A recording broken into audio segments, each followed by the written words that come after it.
এরা শুনলুম তুই নাই ঘন্টায় নাকি তুই কি ভালো নাই রুইস। তাহলে এখানে বসে গল্প করি তাহলে শোন। বড় আমাদের কাছে কি বলতে ঘন্টায় 2 বিঘে 3 বিঘে আমাদের কাছে কিচ্ছু। আচ্ছা এই তো কিছুদিন পরে আমতায় গেছিলাম রুইতে, সব আমার সব ফতুই মারতেছি। আমি বলি ওরা তো রুয়ে রোগ বলে, আমি এখন কিছু রুয়াটা করিনি, ওরা 2-3 পাই করে হয়ে গেছে। আমি একটা বিড়ি ফিড়ি খেয়ে লাস্টে লাগলো, ঘন্টায় বেশ 3-4 বিঘে রুয়ে দিলাম। আর সেই পশ্চিম পাড়া ঘুম বলে বলতে এলো, বলে সে রুয়ে দিয়েছে আর ধারে রুইছি নাই, তারা পেছন ঘুরে তারপরের দিন নাকি গিয়ে দেখতে সব রোয়া নাই ভেসে গেছে। আরে ওইগুলো কিছু ব্যাপার না।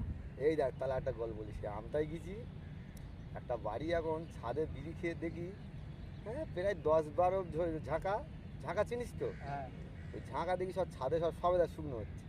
আচ্ছা তা সেই বাড়ি ছাদে বাড়ি কাজে গেছি, তাদেরকে বলতেই বলি মাসিমা 2টো সবেদা দাও না, খাবো। তারা বলতে না সবেদা খাওয়া যাবে না। আমি কেন? বলে না এই সবেদা সব বিক্রি হয়। আমি ও ছাড়ার পারতো না, ওই সব চুবি ছিলাম। সবাই দেখি শুয়ে পড়েছি, আমি তখন উঠে পাইপ দিয়ে গেছি, পাইপ দিয়ে ছাদে উঠেছি, উঠে আসে গামবুট পরে সব সবেদা হেঁটকে দিচ্ছি পা দিয়ে। সব হেঁটকে দিয়েছি। হ্যাঁ কি সর্বনাশটা তাহলে তাহলে করি। এইসব তো আর গাম কিছু, বুট পরে যে তাহলে তোমার পায়ে তো ছাপ লাগতো না। আর এসব তো আর কিছু ব্যাপার না। সেই বাড়িতে তো আমার সব ভালোবাসতো না, কাজ করতে করতে একটা আবার তাদের কাজের একটা মেয়ে, তার সাথে আমার একটু আবার লাইন মতন হয়ে গেছিলো। আচ্ছা সেই মেয়েটা আমার এখন কিছুতে কি ভাও দিচ্ছে না। আমারও মন ঠিক ছিল, আমি বলি শালা কী করা যায় কী করা যায় বলে দেখি বিড়ি খেতে খেতে ফের বুদ্ধি উঠলো। এবং সেই আনাচে কানাচে যে পাতা হয় দেখেছিস, বিজুলি পাতা। ওই পাতা এখন আচ্ছা সেরকম নিম পাতা ভাজে, দিলাম আমাদের নিম পাতা ভাজার মতন ভেজে ভালো করে গুঁড়ো করে। আর জামা কাপড় শুকনো হচ্ছিলো, দিয়েছি জামা কাপড় একদম দোলে।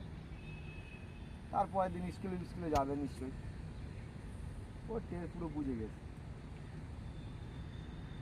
চুল কাটছে শুধু, ও তো চুলকাবে। মানে ভালোবাসা কি জিনিস বুঝতে পেরেছে, তাই তো? হ্যাঁ বাহ। ওই এক খেয়ে খেলেছি, কিছু আর রোয়া আমাদের কাছে কোনো ব্যাপার আছে?